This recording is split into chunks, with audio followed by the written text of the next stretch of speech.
சீரகம் ஒரு ஸ்பூன்,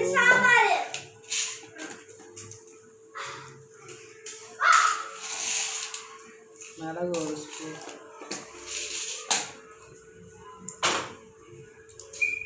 கொஞ்சம் கருவேப்பிலை, அவ்வளோதான். இது பவுடர் பண்ணிக்கிறேன்.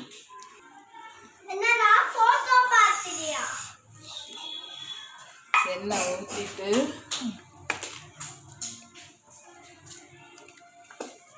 இது ஒரு மாடல் ரசம்.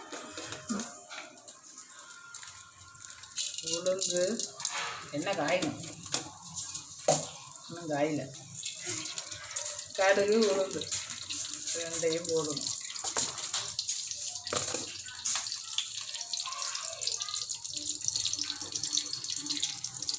வெங்காயத்தை அரைச்சி வச்சுருக்க புளி தண்ணியில் வெங்காயத்தை போடணும்.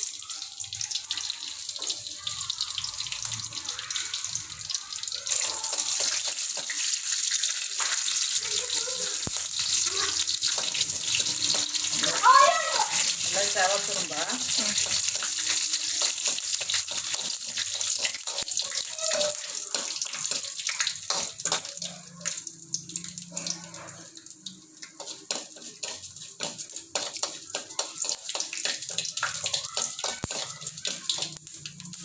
நல்லா பொரியாக போட்டு வெங்காயம் பச்சை கருவேப்பிலை எல்லாம் போட்டு வதக்கணும்.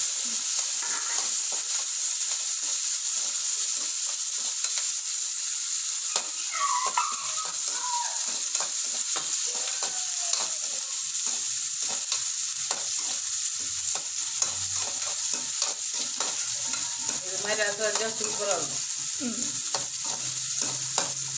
சாப்பிட்டு பார்த்துட்டு சொல்லுங்கள். கமெண்ட்ஸ்ல எல்லாம் சொல்லுங்கள்.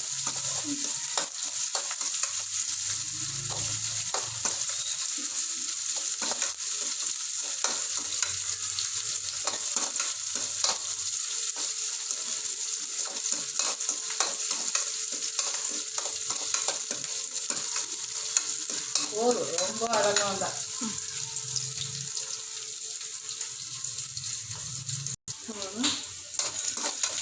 புளி தண்ணியை கரைச்சது ஊற்றிடணும்.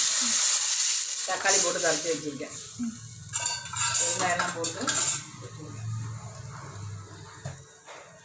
அதுக்கப்புறம் ஜீரக மிளகு நம்ம அரைச்சோம்னா அதையும் போட்டுக்கணும்.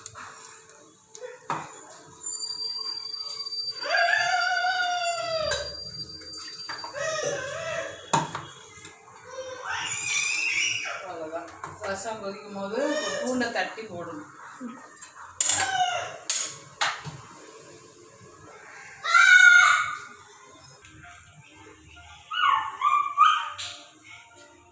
பூண்டை தட்டி போடணும். மிக்சியில் போட்டு அரைச்சா நல்லா இருக்காது, தட்டி போட்டால் தான் ரசத்துக்கு நல்லா டேஸ்ட்டு. கொதிக்கிற வரையும் வெயிட் பண்ணுங்கள்.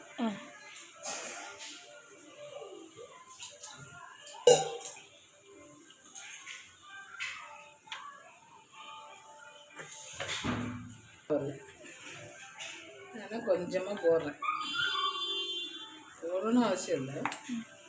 ஏன்னா நம்ம ரசம் பவுடர் கொஞ்சம் போடுறோம்ல, அதுலேயே இருக்கும்.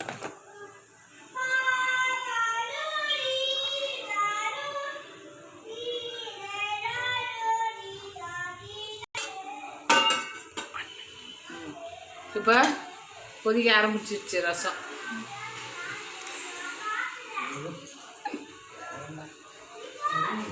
ஆரம்பிச்சிருச்சு, போதும் கொதிச்சது.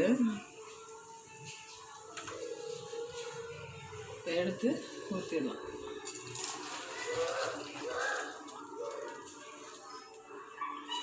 அவ்வளோதான், ரசம் ரெடி.